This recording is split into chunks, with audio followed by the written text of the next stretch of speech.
Selamat datang di The Debate. Hari ini kita punya sebuah cerita yang di satu sisi sangat inspiratif, tapi di sisi lain memunculkan banyak sekali pertanyaan. Ceritanya ini datang dari Sulawesi Selatan tentang sebuah program bernama Dapur Makan Bergizi Gratis atau MBG. Betul, dan yang jadi sorotan utamanya itu sebuah yayasan bernama Yasika Group. Yayasan ini yang dipimpin oleh seorang mahasiswi usianya baru 20 tahun, Yasika Aulia Ramadhani dalam waktu kurang dari setahun, berhasil membangun dan mengelola 41 dapur umum di seluruh provinsi. Tujuannya sih mulia, menyediakan makanan bergizi untuk anak-anak dan tentu saja menekan angka stunting. Angkanya itu sendiri sudah luar biasa kan? Coba bayangkan, 41 dapur dalam 11 bulan. Ini skala yang sangat-sangat masif. Nah, disinilah perbincangan kita dimulai. Pertanyaan utamanya adalah, apakah inisiatif Dapur MBG oleh Yasika Group ini murni sebuah model kolaborasi sosial yang suksesnya luar biasa dan harus kita contoh? Atau jangan-jangan kecepatan dan skala yang fantastis ini justru menyembunyikan cerita lain tentang peran pengaruh politik dan potensi konflik kepentingan? Tepat. Ini adalah dua cara pandang yang sangat berbeda terhadap fenomena yang sama. Saya pribadi, jujur, akan melihatnya dari kacamata yang lebih skeptis. Saya berpendapat bahwa kita tidak bisa menutup mata terhadap konteks politik yang sangat kental di sekitar proyek ini, terutama hubungan keluarga pendirinya dengan seorang pejabat tinggi yang kebetulan sedang dalam sorotan. Sementara saya akan mengajak kita untuk fokus pada apa yang paling penting, yaitu hasil dan dampak nyatanya. Saya berargumen bahwa program ini harus dinilai dari apa yang telah dicapainya di lapangan, yang menurut data sangat positif, dan menjadikannya sebuah contoh inisiatif sosial yang benar-benar efektif. Baiklah, mari kita mulai dari argumen Anda. Coba yakinkan saya bahwa ini adalah kisah sukses yang murni. Tentu. Mari kita kesampingkan dulu semua spekulasi dan lihat fakta konkretnya ya. Sejak dimulai pada awal tahun 2025, Yasika Group telah menghadirkan 41 unit dapur. Ini bukan cuma di satu kota, tapi tersebar di seluruh Sulsel. Ada 16 di Makassar, 10 di Bone, dan sisanya di daerah lain. Ini menunjukkan jangkauan yang luas. Kedua, dan ini yang paling penting, dampaknya ke masyarakat. Data menunjukkan 17 dapur yang sudah beroperasi penuh saja sudah menyerap 850 tenaga kerja. Itu kalau di rata-rata sekitar 50 orang per dapur. Ini bukan angka main-main, ini penciptaan lapangan kerja real di tingkat lokal. 850 tenaga kerja itu angka yang besar. Sangat besar. Dan bukan cuma itu, program ini sudah menjangkau 60.000 penerima manfaat. 60.000 anak dan warga yang setiap hari mendapatkan makanan bergizi. Ini adalah intervensi langsung untuk masalah stunting yang jadi isu nasional kan. Bahkan pemerintah daerah melalui Wakil Gubernur Fatmawati Rusdi memuji ini sebagai kontribusi nyata dan bukti komitmen pemerintah dan mitra daerah. Dan jangan kira ini proyek asal-asalan, standarnya sangat tinggi. Untuk mendirikan satu dapur saja, syaratnya ketat, harus berbadan hukum, punya bangunan minimal 100 meter persegi, standar kebersihan yang tinggi, sampai penerapan HACCP. Bisa dijelaskan sedikit soal HACCP itu? Oh, tentu. HACCP itu pada dasarnya adalah Sistem Standar Keamanan Pangan Internasional.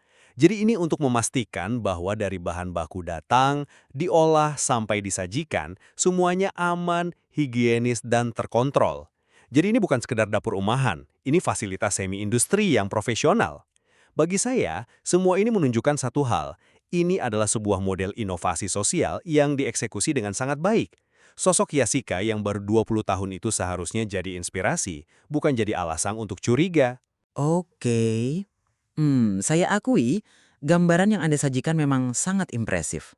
Angka-angkanya kuat, standarnya jelas. Tapi justru karena ini terdengar terlalu sempurna, ini yang membuat saya bertanya-tanya. Narasi seorang mahasiswi 20 tahun yang brilian membangun sebuah, katakanlah, imperium sosial sebesar ini dalam waktu kurang dari setahun. Kedengarannya seperti cerita film. Realitas di lapangan kan seringkali jauh lebih rumit, dan kerumitan itu muncul ketika kita bertanya, siapa Yasika Aulia Ramadhani? Seorang mahasiswi Sekolah Tinggi Ilmu Ekonomi seperti yang disebut di materi kita. Benar, tapi dia juga putri dari Yasir Mahmud, Wakil Ketua II DPRD Sulawesi Selatan. seorang politisi senior dari Partai Gerindra. Informasi ini menurut saya mengubah segalanya. Tiba-tiba kecepatan ekspansi yang fenomenal itu jadi lebih masuk akal. Tapi bukan karena keajaiban manajemen, ini lebih terlihat seperti ada semacam jalan tol birokrasi yang terbuka lebar, mengurus izin, mencari lokasi, merekrut ratusan orang dan membangun 41 dapur dalam 11 bulan itu adalah tantangan logistik raksasa yang bahkan perusahaan besar pun akan kesulitan. Sulit sekali untuk percaya ini bisa dilakukan tanpa dukungan dan pengaruh politik yang luar biasa. Jadi Anda berasumsi ada campur tangan? Saya tidak perlu berasumsi. Wakil gubernur sendiri yang mengatakannya. Dalam kutipan yang sama yang Anda sebut tadi, beliau secara eksplisit berkata, "Ini kontribusi nyata Wakil Ketua DPRD Sulsel Yasir Mahmud, bukan Yasika Group, bukan Yasika Aulia, tapi ayahnya." Ini secara gamblang mengaburkan batas antara inisiatif sosial murni dengan proyek yang didukung oleh kekuatan politik seorang pejabat. Ditambah lagi, ada isu kredibilitas yang lebih dalam. Materi kita menyebutkan bahwa Yasir Mahmud dalam kapasitasnya sebagai ketua KONI Sulsel sedang diperiksa Kejaksaan Tinggi terkait penggunaan dana hibah sebesar 17,5 miliar rupiah.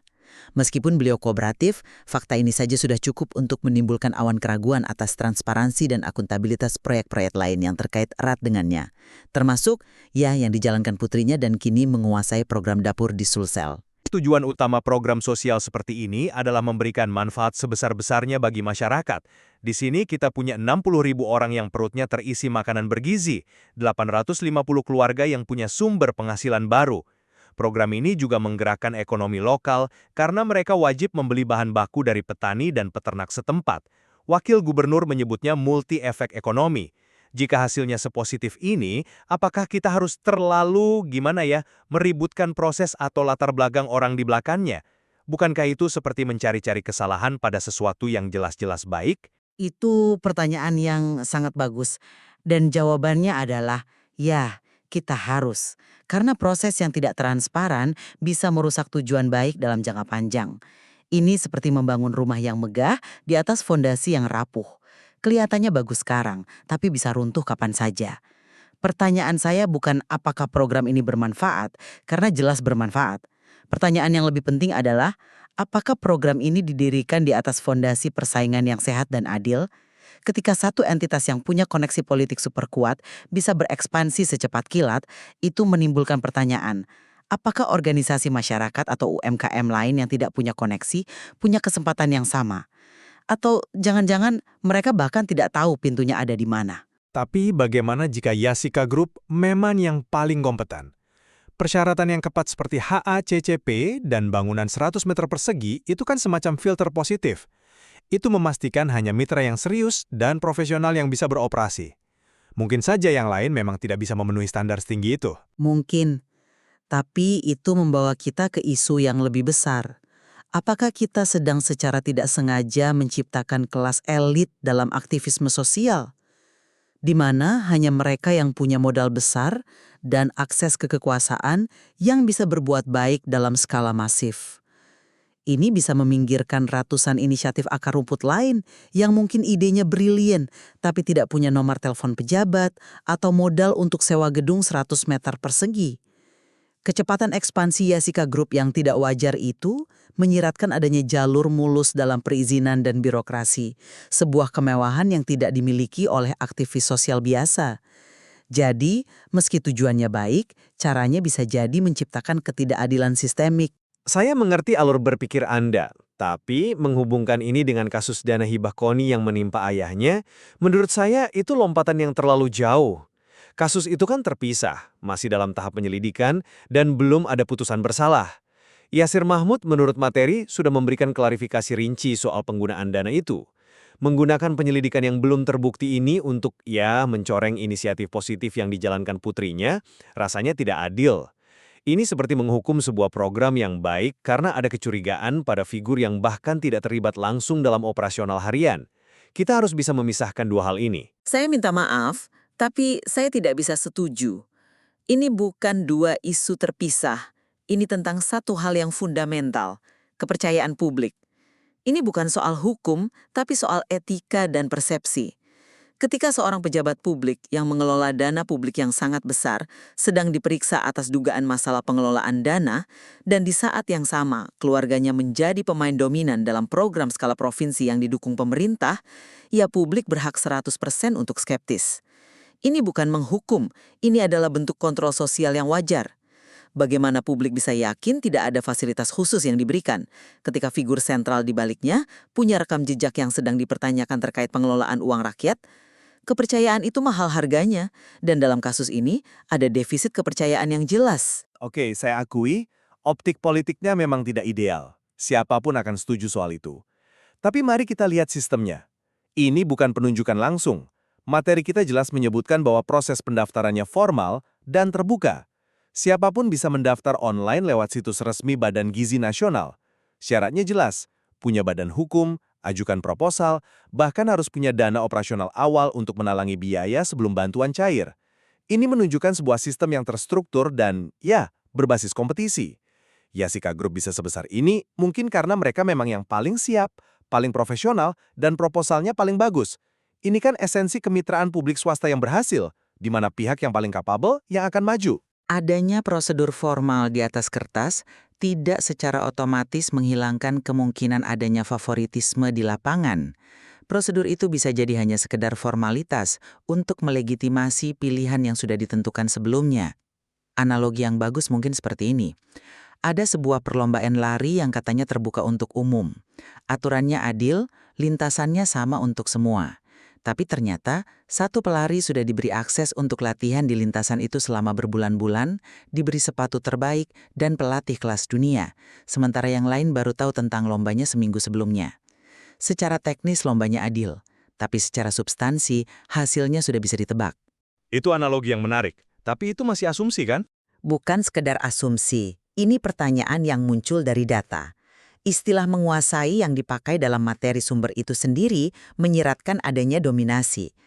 Pertanyaan kuncinya adalah, berapa banyak yayasan atau UMKM lain yang mendaftar, berapa yang berhasil? Apakah ada entitas lain yang mampu mencapai skala, bahkan 5 atau 10 dapur saja? Jika jawabannya tidak ada atau sangat sedikit, maka kita harus bertanya, apakah sistemnya yang benar-benar kompetitif atau hanya satu pemain yang punya, katakanlah, cheat code karena koneksi politik? Ketika satu entitas yang terhubung secara politik mendominasi program provinsi, itu lebih mirip konsolidasi pengaruh daripada kemitraan yang inklusif. Tapi pada akhirnya, bukankah kita harus kembali pada hasil akhir? Terlepas dari semua perdebatan soal proses, koneksi, dan potensi masalah ini, data yang disajikan menunjukkan bahwa program Dapur MBG oleh Yasika Group telah memberikan manfaat yang tidak bisa dibantah bagi puluhan ribu warga dan menciptakan ratusan lapangan kerja di Sulawesi Selatan.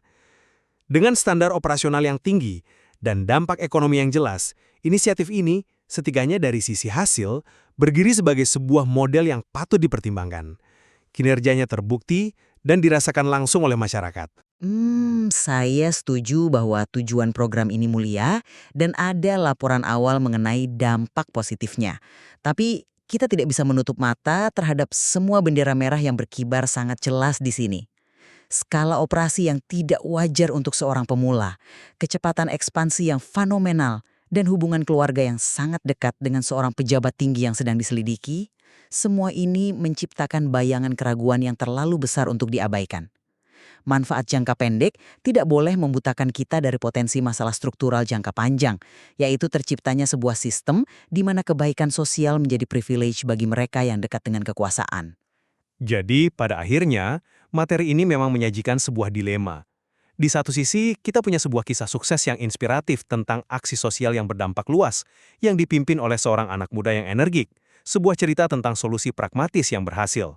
Dan di sisi lain, kita punya sebuah cerita peringatan tentang betapa mudahnya batas antara pelayanan publik, kepentingan keluarga, dan pengaruh politik menjadi kabur. Sebuah cerita tentang pentingnya proses yang transparan dan adil, bukan hanya hasil akhir yang gemilang. Mana narasi yang lebih akurat dalam menggambarkan realitasnya, mungkin itu adalah pertanyaan yang tetap terbuka dan ya, tentunya perlu digali lebih dalam lagi. Download Tribun X sekarang, menghadirkan lokal menjadi Indonesia.